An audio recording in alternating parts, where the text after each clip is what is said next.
Hello and welcome to Spectrum News at 9. My name is Xavier Robert, coming to you live from the capital city of Akwa Ibom. Let's take a look at the headlines. Senate unveils Tinubu's 28 ministerial nominees. Akwa Ibom State Governor Pastor Umoino officially launches a Rise Agenda. Plus, Macron denounces new imperialism in Pacific during landmark visit. Details of these stories and more in a moment.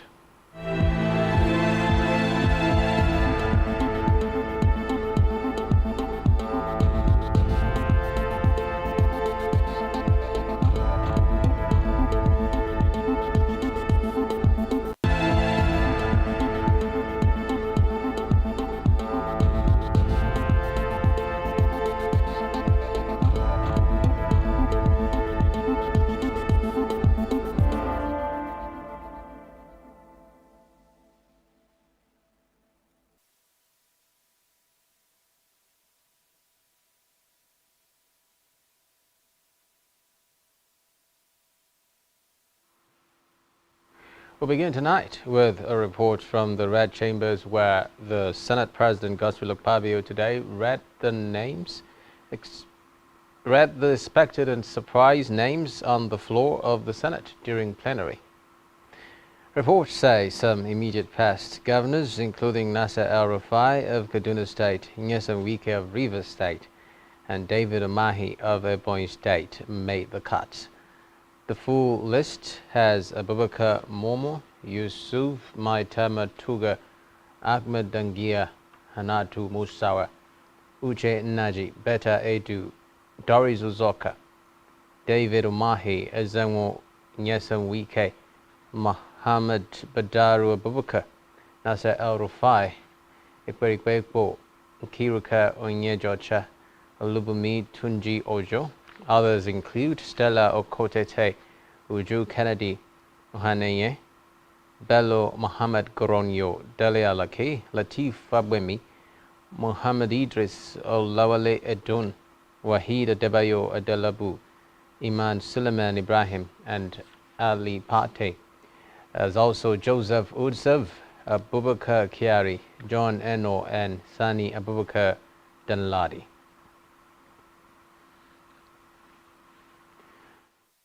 CON. CON. 3. Architect Ahmad Dangiwa. 4. Barrister Hanatu Musawa. 5. Chief Uche Naji. 6. Dr. Beta Edu. 7. Dr.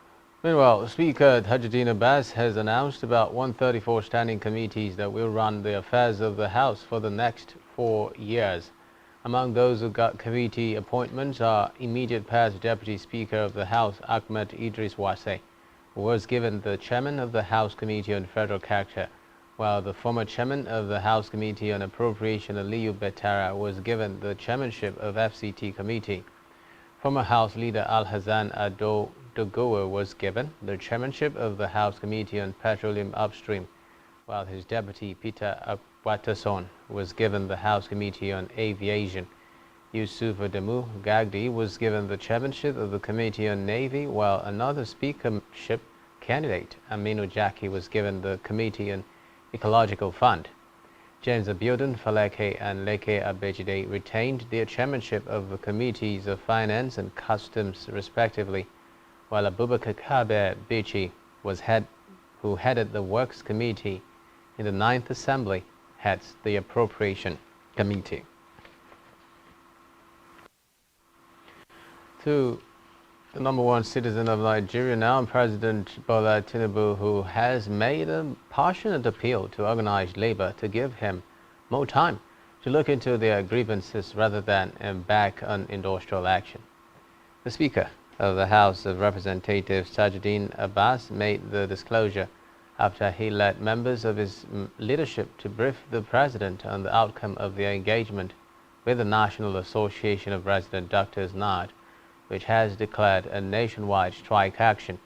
Meanwhile, the Special Advisor to the President on Energy, Olu Veheje, also met with leaders of the Nigeria Labour Congress and Trade Union Congress at the presidential villa to continue talks on palliatives to mitigate the impact of subsidy removal.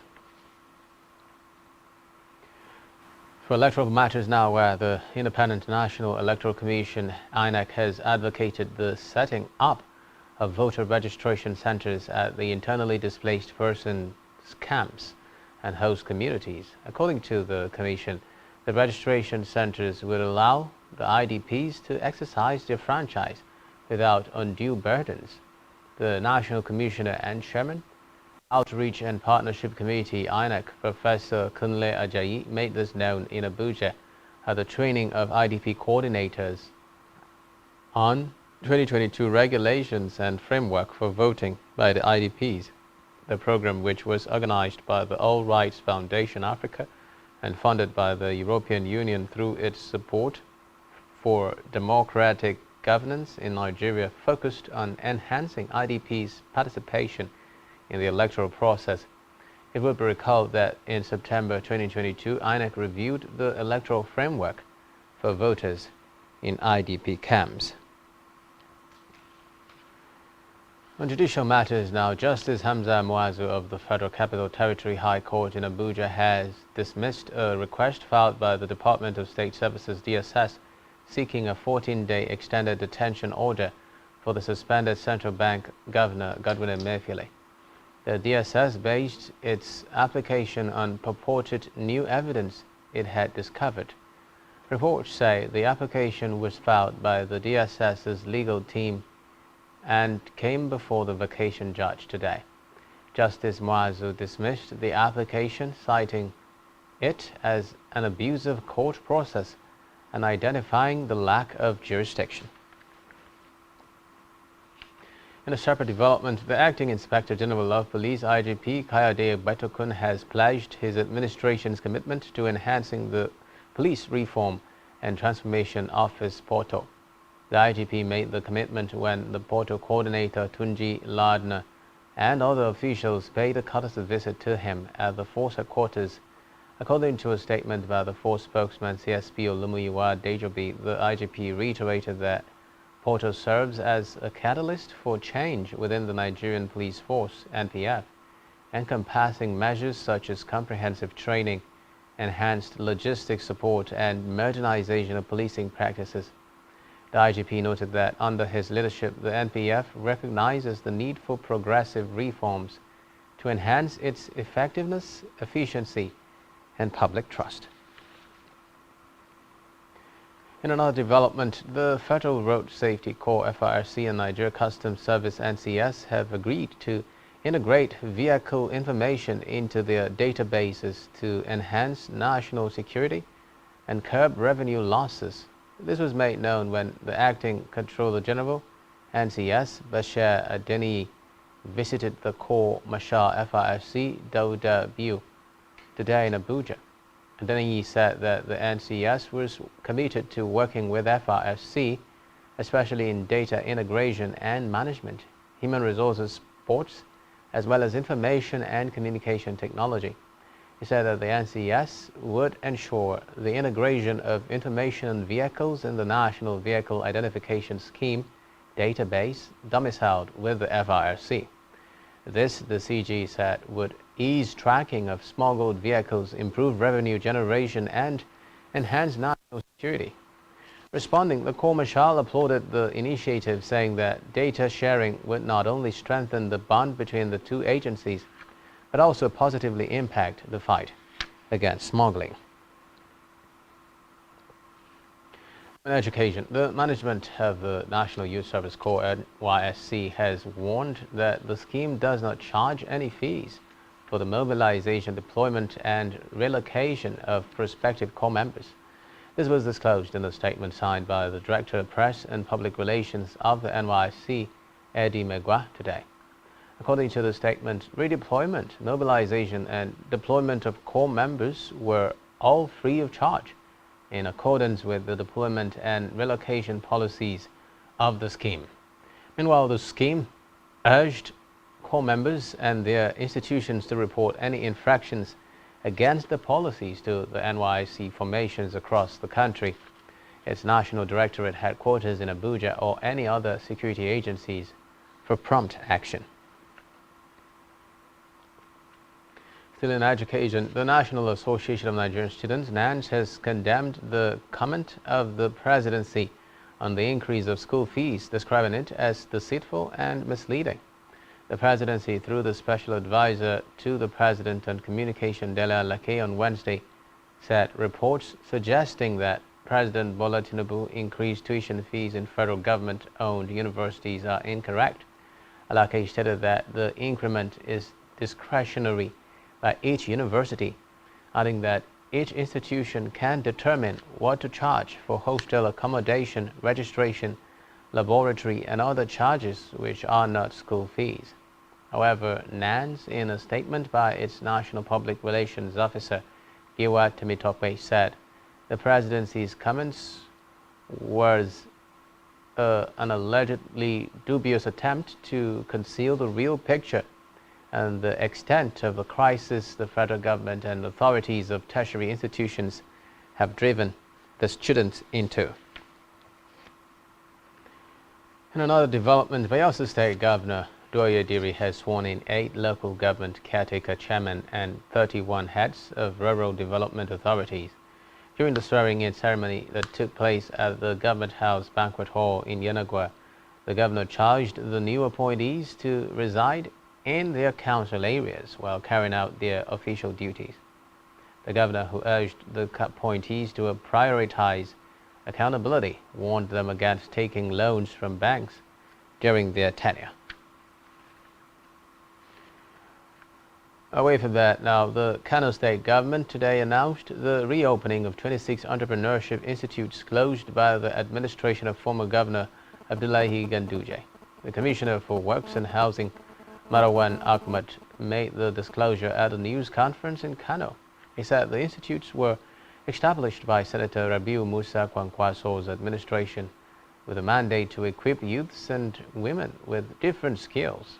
According to him, the institutes will be optimally put to use to address the menace of drug addictions and thuggery posing serious concern to residents of the state. He said the governor had also ordered contractors handling 5-kilometer road projects initiated by the Kwankwaso's administration across the 44 local government areas of the state to resume work at the sites. Back here, Akwa Ibom State Governor Pastor Moino today led top government functionaries to the formal launching of his administration's blueprint, the Arise Agenda, with a call for reorientation among government functionaries, youths and entire citizenry for its optimal implementation. Speaking at the Arise Agenda formal launch ceremony at the Icon Hotel and Golf Resort, the governor said the new governance roadmap comes with a lot of deviation from the normal to ensure delivery of its dividends to the people. Our correspondent completes the report. Akwa Ibom State Governor Pastor Moino has officially launched the Arise Agenda with a reassurance of adopting the recommended strategies in the implementation of all the goals packaged in the agenda document for the good of the people and development of the state. The agenda focuses on agricultural revolution, tourism and environmental management, rural development, women and youth empowerment, infrastructural maintenance and advancement, security management, quality health sector management and education, economic, industrial and social advancement. Speaking during the event held at the Icon Hotel and Golf Resort, the governor announced his decision to make the committees of resource persons who work during the policy summit as standing committees that will work with members of the State Executive Council in the implementation of the Arise Agenda. He used the occasion to announce his plans to set up a project monitoring and technical review committee and to ensure that all contracts pass through the committee for the purposes of due process and accountability. This conference is a good demonstration of the fact that we can work together as a people and we can bring our thoughts and our aspirations to the table to serve Akwa Ibom people. And please, I call on you once again that we consider that God has spoken, and God will speak once, and twice have I heard that power belongs to God. We are committed to implementing the roadmap we have set out for ourselves. They are quite ambitious, but we know that with all of your support and our attitudinal change, like we've heard this morning, we will succeed. While urging the youth to key into his agricultural revolution to create jobs for themselves, the governor reiterated his determination to equipping the youth with the necessary skills to enable them compete favorably with their counterparts. Earlier in her opening remarks, the State Deputy Governor and Chairman of the Ibom Dialogue Planning Committee, Dr. Akone Yarinye, had commended the governor for the successful hosting of the program and assured that the Arise agenda will serve as a guide for the development of the state. Your Excellency, I want to start by appreciating you for standing out to prove that you are indeed a great leader and that God brought you for a time like this to serve Akwa Ibom people.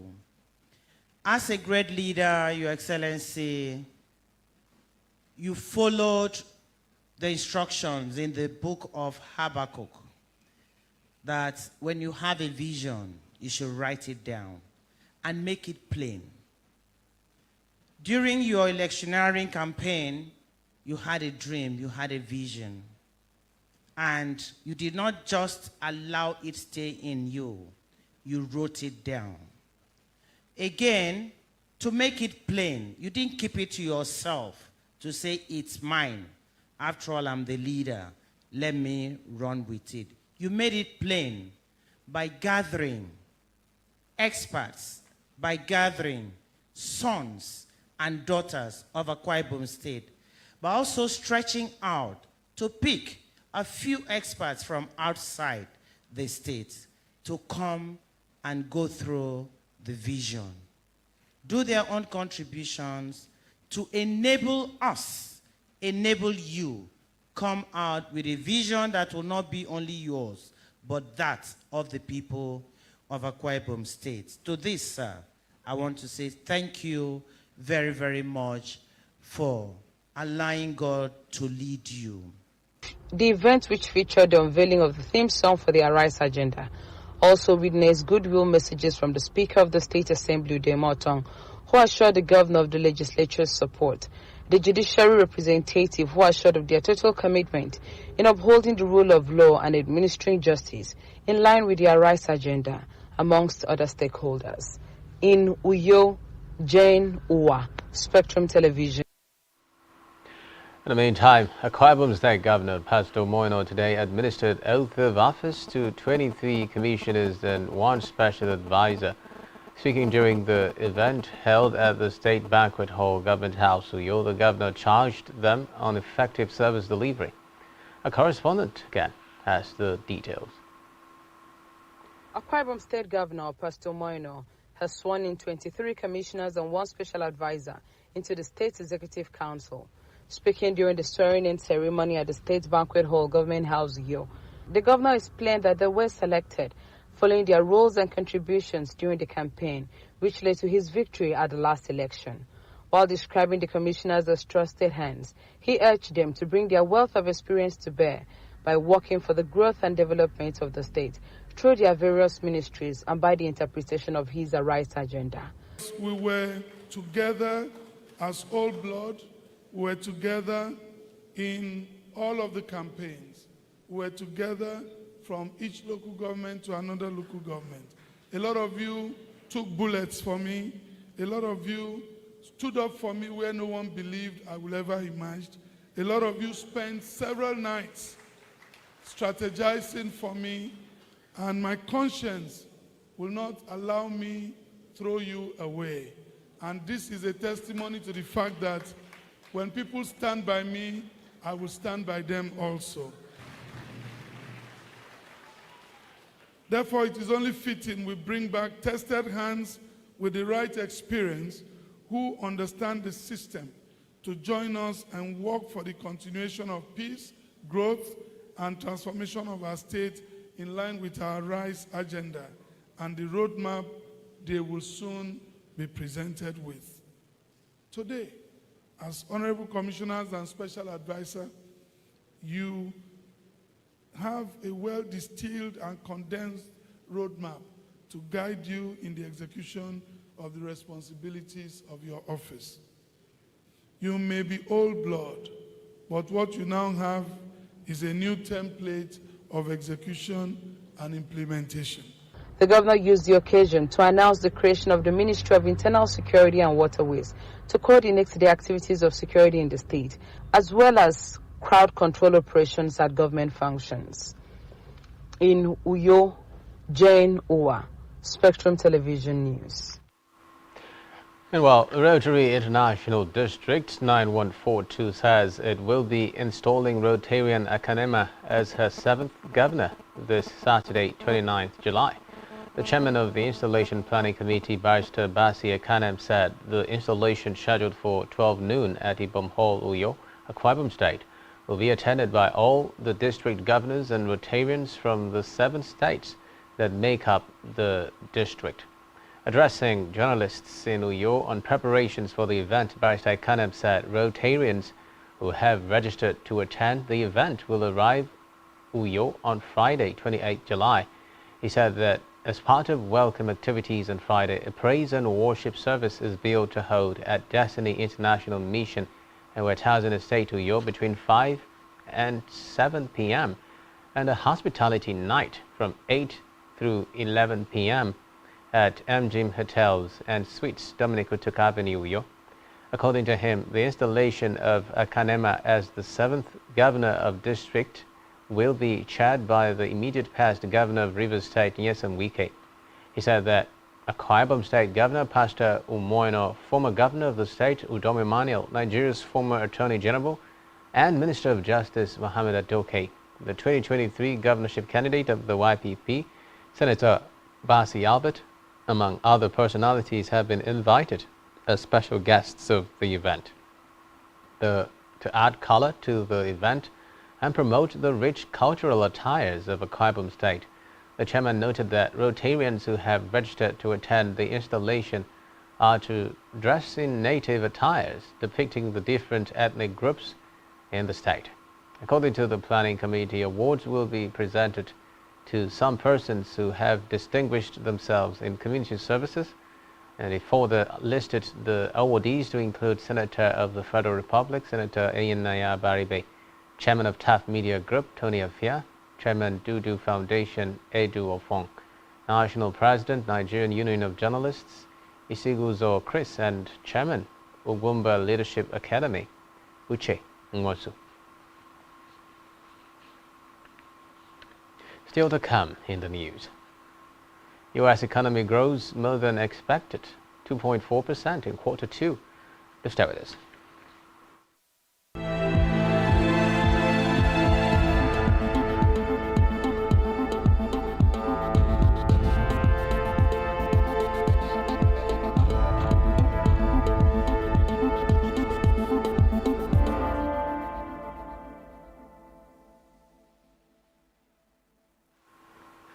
Many thanks for staying tuned as we move on now to Africa, where soldiers have allegedly gone on national TV in Niger and announced that they have carried out a coup.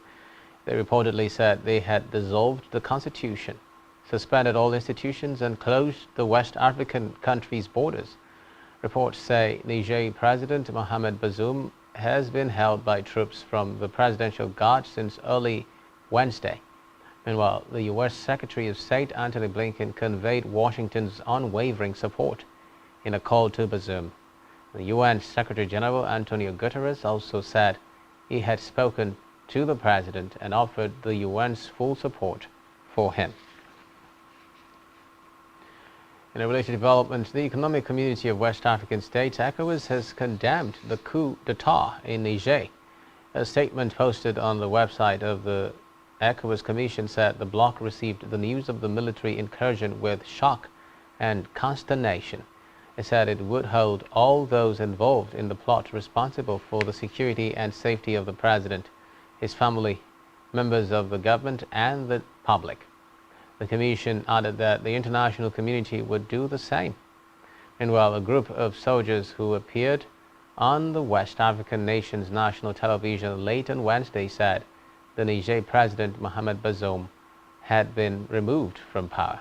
The soldiers made the assertion hours after the Presidential Guard had the president under house arrest in the presidential palace, a move typical of military coups. Meanwhile, the United Nations said today it was deeply concerned for the safety of hundreds of migrants stranded in Tunisia following their removal to remote parts of the North African country. The UN said an unfolding tragedy was taking place with migrants, refugees and asylum seekers surviving in dire conditions near the frontiers with Libya and Algeria, while others have been pushed across the border. According to reports, many were displaced from Tunisia's second city, Sfax, following recent unrest, while others were relocated from various urban centers.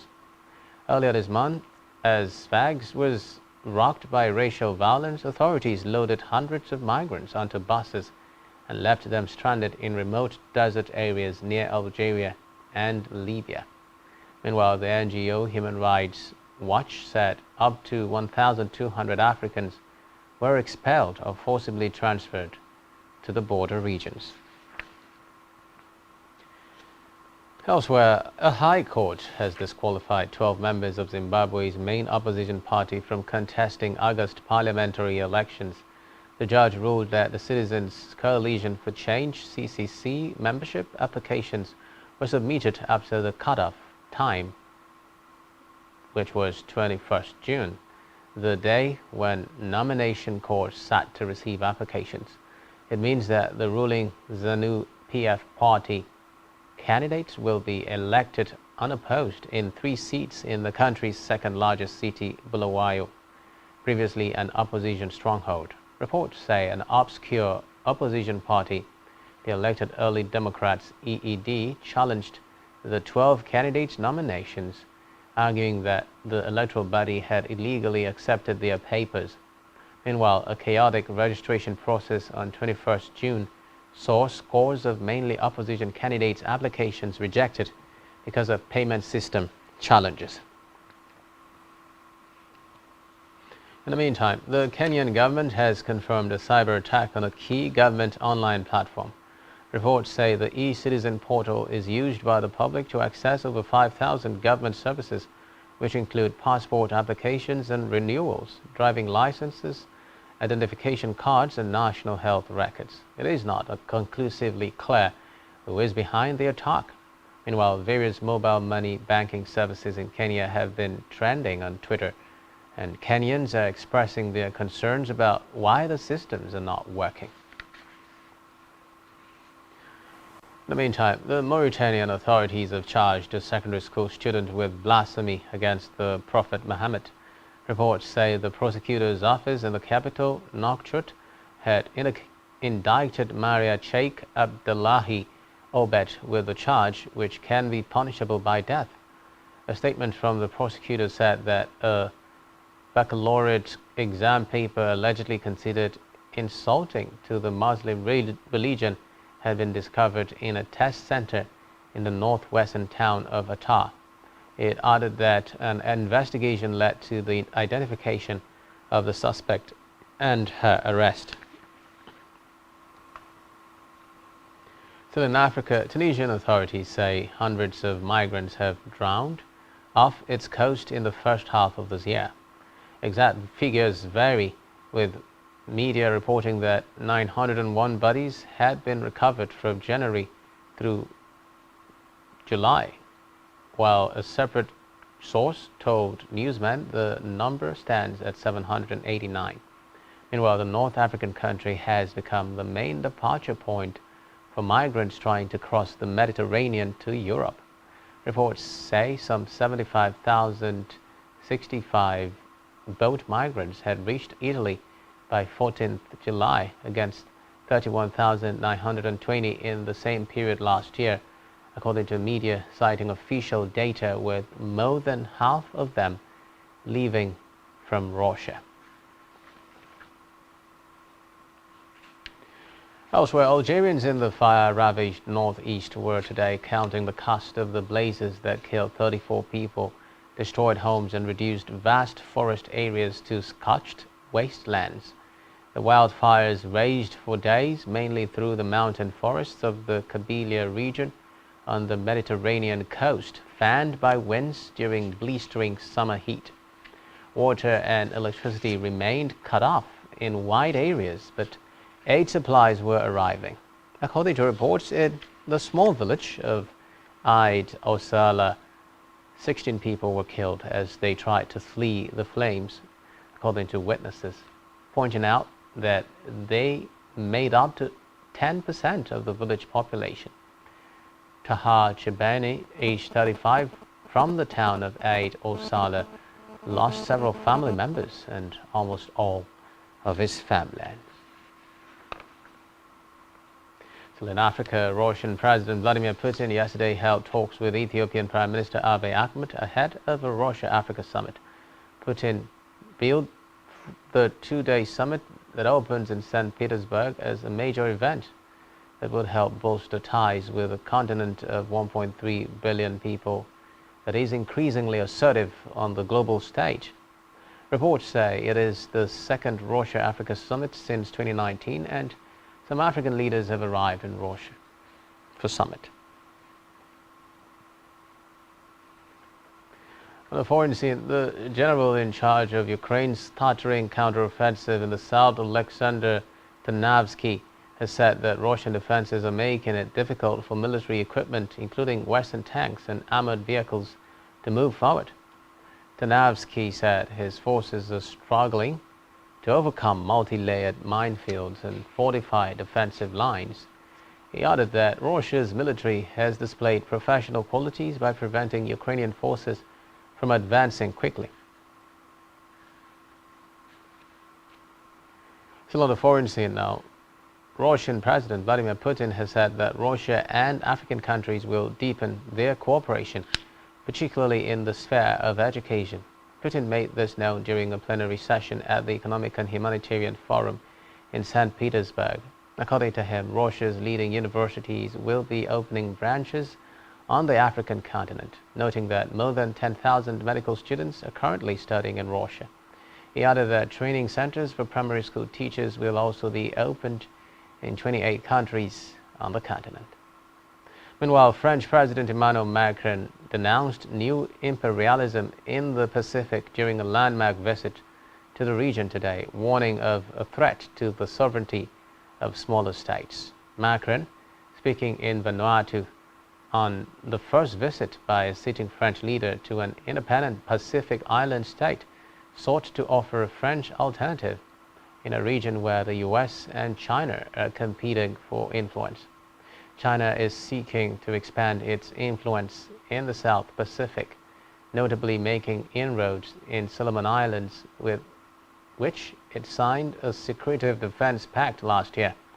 Beijing also maintains sweeping contested claims over the South China Sea. Reports say the United States, the dominant military force in the South Pacific since World War II, has responded by announcing new aid, opening embassies in the region, and signing pacts, including a recent defense deal with Papua New Guinea.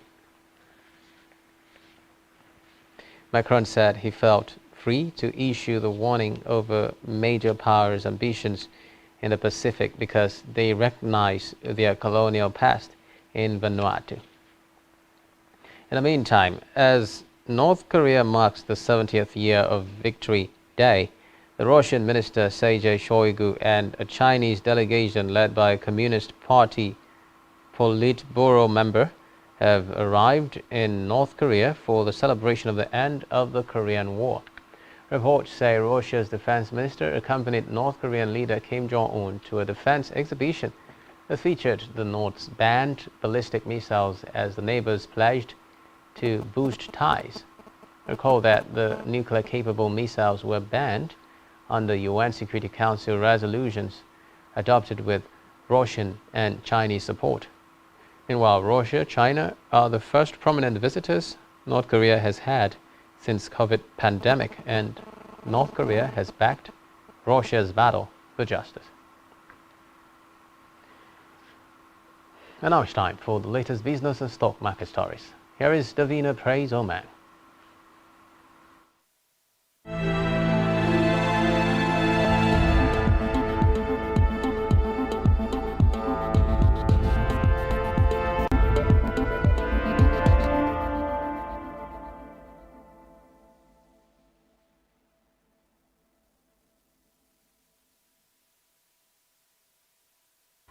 Thank you, Xavier Roberts. Good evening. It is business news. My name is Davina Praise Omang. In the news, the U.S. economy grows more than expected. The U.S. economy expanded an annualized 2.4% in the second quarter, higher than 2% in the previous period and way above the market estimate of 1.8%. Business investment surged and consumer spending beat expectations as inflation eased, but the labor market remained tight. The Eurozone Economic Index.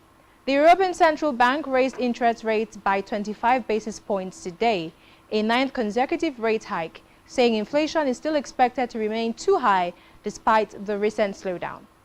This brought the rate on main refinancing operations to 4.25%, the highest since October 2008, and the rate on the deposit facility to an over 22-year high of 3.75%.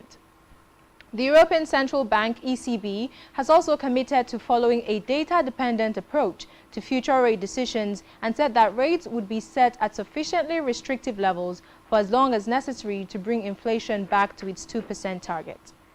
Since the commencement of the central bank's tightening cycle in July 2022, ECB officials have implemented an unprecedented 425 basis points increase in rates, marking the fastest tightening pace in its history. In Nigeria, the chairman of BUA Cement, Abdul Samad Rabiu, has further tightened his control over the cement manufacturer by buying additional 45 million shares. Rabiu, who is the largest investor in the company, increased the volume of his shares in BUA Cement to 33.39 billion on June 26, 2023. He bought the 45 million shares at the cost of 3.82 billion naira last month, according to a corporate filing released on the Nigerian Exchange Limited on Wednesday. Prior to the acquisition, Rabiu held 33.25 billion shares worth 2.99 trillion naira as of June 23, 2023, and also represented a 98.99% ownership stake in BUA Cement. Following the acquisition, Rabiu's controlling stake in BUA Cement rose to 98.32%. The value of his investment in the manufacturer is now 3.29 trillion naira as of July 26, 2023. Nigerian stock market report. Regarding the performance of market indices, the benchmark all-share index shed 204.25 basis points to close at 65,482.91 points. Compared with yesterday's trading data, today's data shows 2% improvement in volume, 33% decline in turnover, with 10% improvement in deals. The current market capitalization of the Nigerian Stock Exchange is 35.6 trillion naira. 116 listed equities participated in trading, ending with 14 gainers and 38 losers. Lasako Assurance led the gainers with 10% share price appreciation, closing at 2 naira 0.09 kobo per share. On the losing side, Japan Gold and Ventures came out last with an end-of-day price depreciation of 9.91% at 1 naira per share. Japan Gold and Ventures recorded the highest volume of 116 million traded shares. This is all in business news. Back to Xavier Roberts for the rest of the news. Many thanks, Davina. Still to come in the news. Fever Africa releases full fixture. Do stay with us.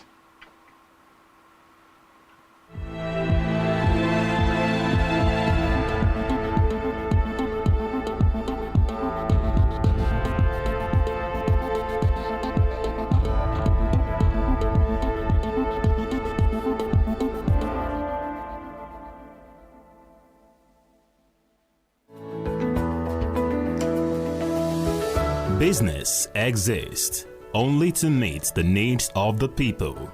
But there's an extra advantage if your product and services are pitched on a platform that gives you the added advantage over your competitors. For your desired return on investment and so much more, advertise on Spectrum Television, on StarTime's DTH Channel 421 and on free-to-air with a frequency of 12733. Spectrum Television, broadening your horizon.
Many thanks for staying tuned. Now in health, the Niger State House of Assembly has urged the government to set up a committee to investigate the remote causes of the anthrax disease outbreak in the Suleja local government area of the state. This followed a motion of matters of urgent public importance brought before the House by the member representing Suleja constituency, Marutal Badaru, at plenary in Mina. The Speaker of the House, Abdul Malik Sakindaji, said it has been resolved that the committee should consist of multidisciplinary experts to collaborate with the National Center for Disease Control and other relevant agencies to provide solutions to prevent the spread of the disease. It directed the Ministries of Livestock and Transport to collaborate with the police and other security agencies to intensify surveillance on farms, markets, abattoirs, and the movement of livestock within the state. Still in health, the Bauchi State Primary Healthcare Development Agency has confirmed 2 diphtheria deaths in 6 local government areas of the state. The executive chairman of the agency, Dr. Rilwanu Mohammed, confirmed the outbreak during a news conference held in Bauchi. He said the agency collected 58 samples of suspected cases of the disease from January 2023 to date. According to Mohammed, the agency will scale up the immunization of pupils in schools across the affected communities. Let's head over now to Isaac for latest sports stories.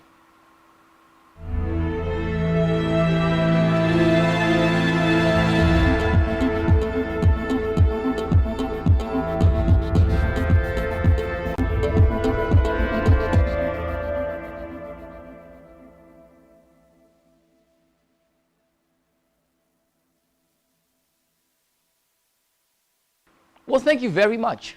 In sports, ahead of the 2023 Women's Afro-Basket Championship, FIBA Africa has released the full fixtures of the games. 12 teams, including Nigeria's D Tigers, have booked a place in the championship, and they are all ready in Kigali, Rwanda, getting ready for the commencement of the competition. The Nigerian side have been handed a tough draw and a tough group as they will be playing the opening game against DR Congo on Friday by 10:30 a.m. Nigerian time. The D Tigers remain the team to beat in the championship after securing the title back-to-back in 3 consecutive times.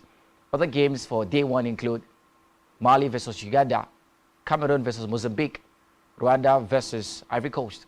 After helping Nigeria to a valuable victory against Australia, FC Barcelona family has saluted Nigeria Super Falcons forward Asisa Toshola. The Super Falcons surprised all the bookmakers by securing a 2-3 win over the Matildas of Australia. Toshola started the game on the bench due to a minor injury, but her inclusion in the second half sealed the game for Nigeria. The Lanky striker scored the assurance goal for Nigeria and ensured the maximum of 3 points for the girls. The Catalan-based club greeted Oshola with the inscription, "Will you go out and score in the World Cup?" The club said the goal made Oshola the first African player that will score in 3 consecutive World Cup tournaments. Finally, from the transfer scene, barely 3 weeks after joining the team, Nigeria's Super Eagles defender William Troostekong is already making the news with the Greek league giants PAOK Thessaloniki. The former Bursaspor Turkey defender moved to the Greek side this summer from the English Championship side, Watford, after having a successful loan spell with the Italian side Salernitana. He resumed training with the team immediately after passing his medical, and he's proved his mettle in a few warm-up games he's played. The club released a list of players registered for this year's UEFA Conference League, and the name of Troostekong featured prominently on the list. PAOK have been drawn to commence their campaign in the competition against Belcher Jerusalem, and Ekong is expected to start the game. Well, that's it on sports. My name is Isaac. Over now to Simon Oko for Trading Entertainment News.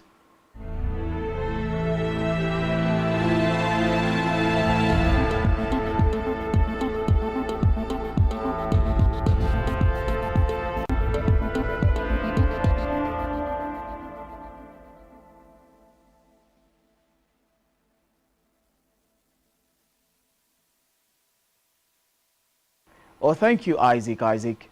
In entertainment, popular Nigerian singer Rema walked off the stage in anger during his performance in Atlanta. Rema abruptly ended his show following the venue's unsatisfactory conditions. In a viral video on social media, the singer got on stage and performed just 2 songs with the audience, then angrily left the stage.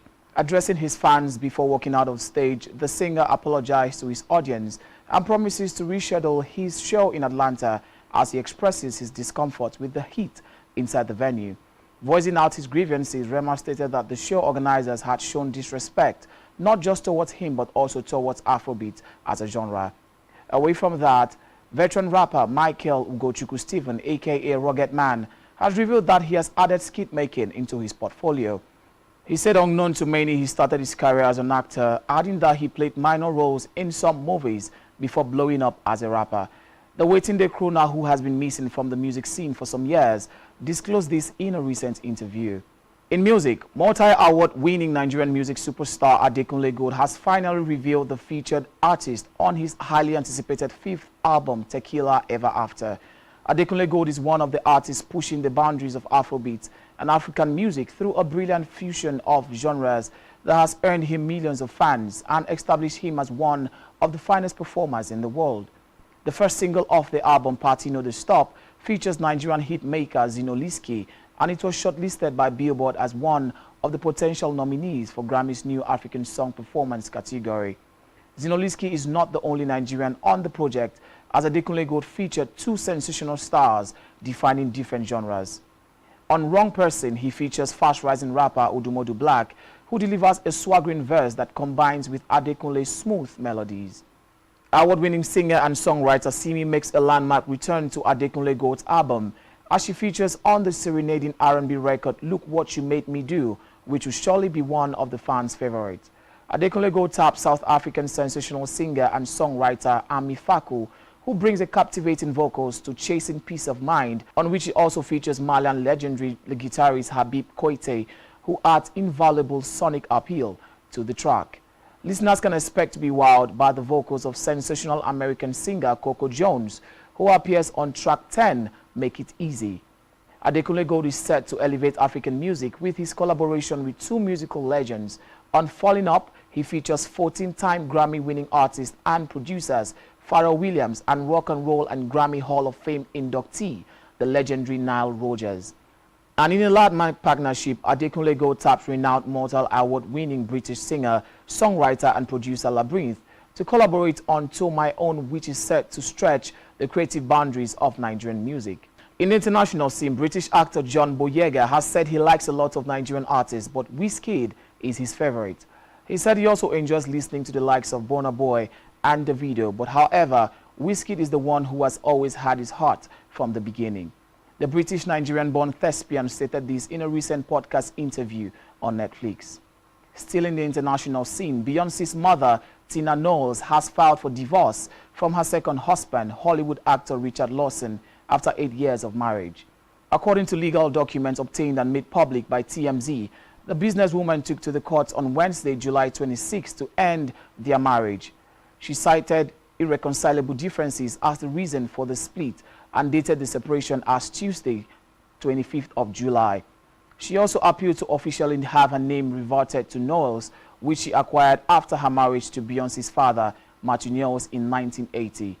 There had been trouble in paradise when she was not seen supporting Richard during the promotion of his new movie Black Terror or his appearances at film festivals like Essence Festival and Cannes Film Festival.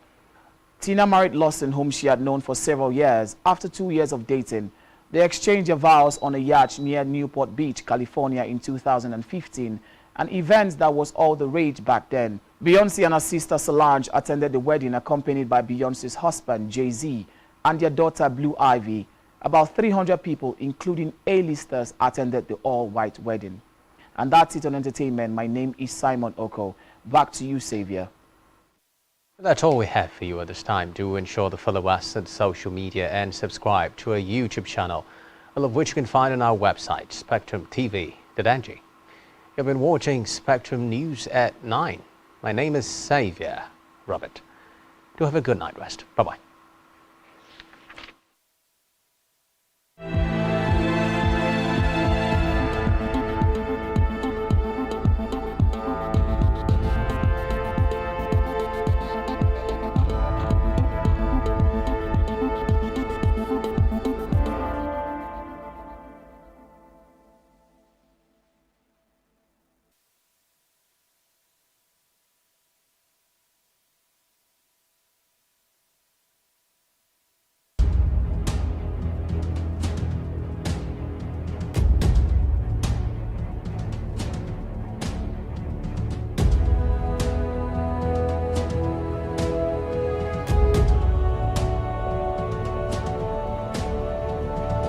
Spectrum TV, broadening